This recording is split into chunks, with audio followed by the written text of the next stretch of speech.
Now listen, I'm not saying what I'm about to show you is bad. I'm just saying I wouldn't do it this way in my house. I mean, yeah, it's a pretty standard hot water heater, but what in the name of Zeus's butthole is that? But that's not what we're talking about. What we're talking about is this little doodad right here, the high pressure pop-off relief valve. See that little white pipe that it's connected to, comes all the way down here? You know, the water heater overheats, doesn't turn off, is gonna explode. That little thing activates, lets all the pressure out. The pressure comes right down here and sprays out, it sprays out into the floor. Now listen, spraying out into the floor is infinitely better than exploding through the ceiling of your house.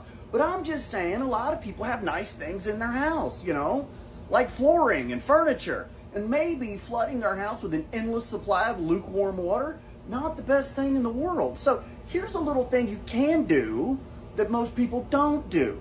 You can hire your local neighborhood plumber or do it yourself and take that pipe and run it straight through the floor.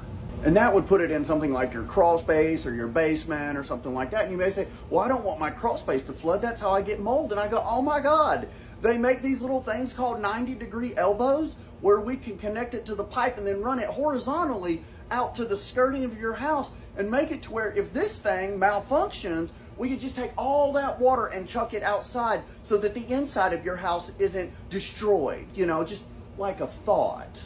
Listen, I do love this wallpaper though, but no, whenever I explained this to the homeowner and I was like, my goodness, you know, that we could send that right outside. She said, but honey, if we sent all that water outside and it didn't flood my house, how would I know that I had a problem with my hot water heater? And I said, oh ma'am, you would know that because you didn't have any more hot water. And she was like, well, that makes sense. I was like, yeah, it does. But no, really, I just want to come back to that for a second. Who thought that was a good idea? But as usual, just consider this, a mess outside your home is better than a mess inside your home. Y'all have a nice night now.